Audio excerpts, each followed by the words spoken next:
உள்ளூராட்சி தேர்தலில் போட்டியிட்ட அனைத்து வேட்பாளர்களுக்கும் விசேட அறிவிப்பு.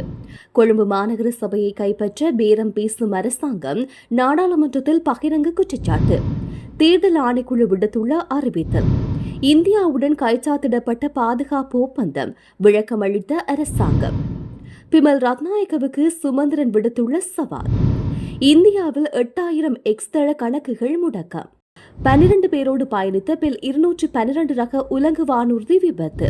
இரவில் நடந்த திடீர் தாக்குதல். இந்தியா பாகிஸ்தான் எல்லையில் அடங்காத சத்தம்.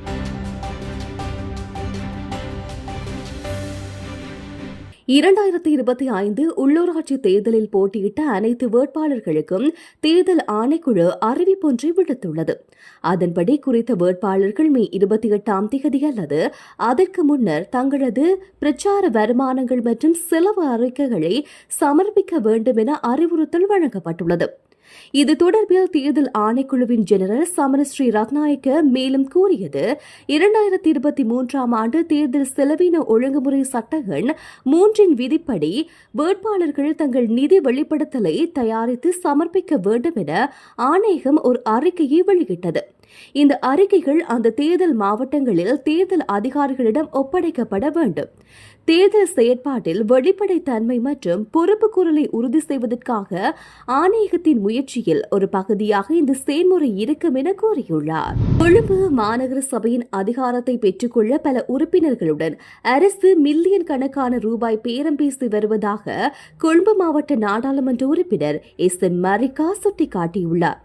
நாடாளுமன்றத்தில் உரையாற்றுகின்ற நேரம் அவர் இவ்வாறு கூறியுள்ளார். மேலும் உரையாற்றுகையில் அரசாங்கம் மக்களுக்கு இதுவரை காலமும் தெரிவித்து வந்த பொய்களுக்கு மக்கள் உள்ளூராட்சி மன்ற தேர்தலில் அரசாங்கத்திற்கு பதிலளித்திருக்கின்றனர். நாடாளுமன்ற தேர்தலில் 68 லட்சம் இருந்த வாக்குகள் இந்த தேர்தலில் 45 லட்சம் வரை அரசாங்கம் குறைத்துக் கொண்டிருக்கின்றது. இதனால் தற்போதாவது பொய் கூறுவதை நிறுத்தி அரசாங்கம் மக்களுக்கு தெரிவித்த விடயங்களை மேற்கொள்ள வேண்டும். அரசாங்கம் 23 லட்சம் வாக்குகளை இழந்துள்ளது. அதேபோன்று அதிகமான உள்ளூராட்சி மன்றங்களின் ஆட்சியை அமைக்க முடியாத நிலையில் அரசாங்கத்துக்கு ஏற்பட்டுள்ளது. ஒரு சில மன்றங்களில் உறுப்பினர்களின் எண்ணிக்கை சமமாக இருக்கின்றது. அதனால் மற்றவர்களின் உதவியை பெற்றுக் கொள்ள வேண்டிய நிலை ஏற்பட்டுள்ளது. அவர்களை தவிர அனைவரையும் திருடர்கள் என்று தெரிவித்த இவர்கள் தற்போது எப்படி மற்றவர்களின் ஆதரவை பெற முடியும்? இதுபோன்று கொழும்பு மாநகர சபையின் ஆட்சி அமைப்பதற்கு அரசாங்கத்துக்கு முடியாமல் இருக்கின்றது. அதனால் தற்போது உறுப்பினர்களை பெற்றுக்கொள்ள மில்லியன் கணக்கில் பேரம் பேசப்பட்டு வருகின்றது என்று குறிப்பிட்டுள்ளார். இலங்கை உள்ளூராட்சி தேர்தலுக்கான பிரச்சார வருமானம் மற்றும் செலவுகள் தொடர்பான அறிக்கைகள் எதிர்வரும் 28ஆம் தேதிக்கு முன்னர் வழங்கப்பட வேண்டும் என்று தேர்தல் ஆணைக்குழு அறிவித்துள்ளது.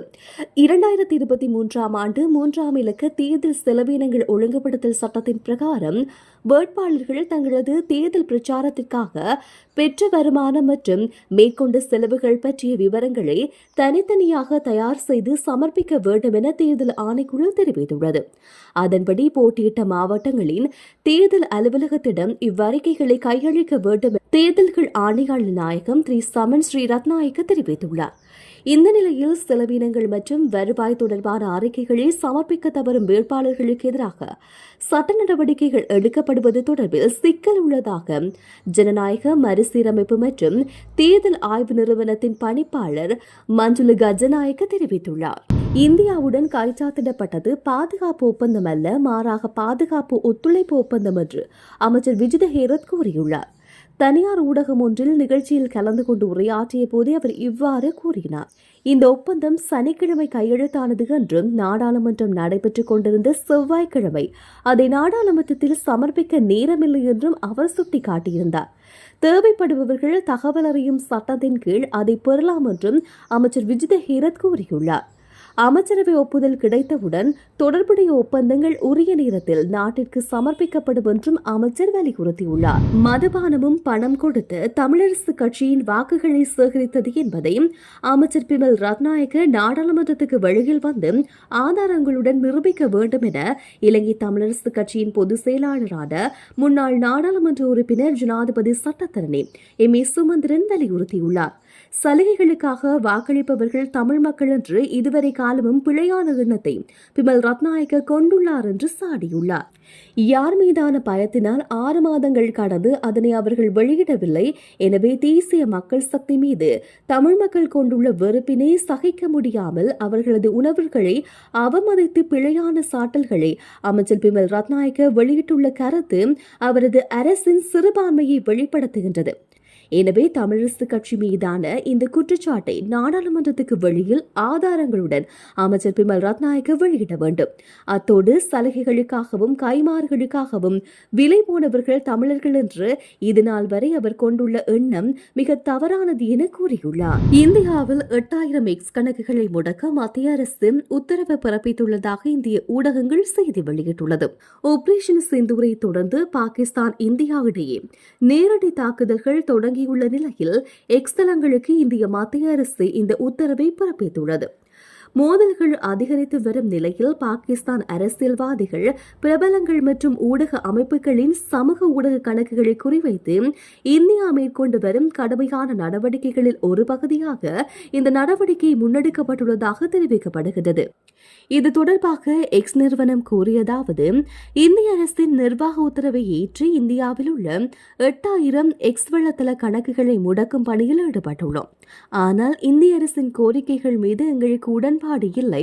இந்த தடை உத்தரவுகளால் பாதிக்கப்படும் அனைத்து பயனர்களுக்கும் நீதிமன்றத்திலிருந்து தகுந்த நிவாரணம் பெற நாங்கள் ஊக்குவிக்கின்றோம் என தெரிவிக்கப்பட்டுள்ளது.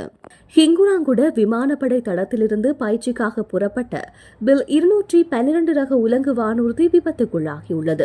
உலங்கு வானூர்தி மதுவோயா நீர்த்தேக்கத்தில் விபத்துக்குள்ளானதாக விமானப்படை ஊடக பேச்சாளர் உறுதி செய்துள்ளார். விமானத்தில் இருந்த 2 விமானிகளும் பாதுகாப்பாக வெளியேற்றப்பட்டதாக விமான பேச்சாளர் மேலும் தெரிவித்துள்ளார். சிலர் காயமடைந்துள்ளதாகவும் மீட்புப் பணிகள் நடைபெற்று வருவதாகவும் விமானப்படை ஊடக பேச்சாளர் தெரிவித்தார். 2 விமானிகள் உட்பட 12 பேர் இருந்ததாகவும் தெரிவிக்கப்பட்டுள்ளது. இதுவரை சுமார் 10 பேர் மீட்கப்பட்டுள்ளதாக விமானப்படை தெரிவித்துள்ளது. இந்தியா பாகிஸ்தான் மோதல் இன்று உலக அளவில் பேசுபொருளாக மாறியுள்ளது. இந்த நிலையில் இந்தியா மற்றும் பாகிஸ்தான் எல்லையில் தொடர்ந்து பதற்ற நிலை காணப்படுவதாக இந்திய ஊடகங்கள் செய்தி வெளியிட்டுள்ளது. இதன்படி இந்தியா பாகிஸ்தான் எல்லைப் பகுதியில் விடிய விடிய தாக்குதல் தொடர்ந்ததாகவும் தொடர்ந்தும் வெடிகுண்டு சத்தங்கள் கேட்டு வருவதாகவும் தெரிவிக்கப்படுகின்றது. நேற்றிரவு பாகிஸ்தான் ராணுவம் திடீரென அத்துமீறி தாக்குதலை நடத்தியதை தொடர்ந்து எல்லையில் பரபரப்பு அதிகரித்துள்ளதாக கூறப்படுகின்றது. ஜம்மு காஷ்மீர் முதல் பல எல்லைப் பகுதிகளில் பாகிஸ்தான் தாக்குதல் நடத்த முயன்றதாக இந்திய ஊடகங்கள் தெரிவித்துள்ளது. இதற்கிடையில் இந்தியாவும் பாகிஸ்தானில் பல எல்லைகளில் தாக்குதலை மேற்கொண்டு வருகின்றது. அத்துடன் லாகூரில் நடந்த தாக்குதல்கள் காரணமாக பல கட்டுப்பாடுகளும் விதிக்கப்பட்டுள்ளதாகவும் செய்திகள் வெளியாகியுள்ளன.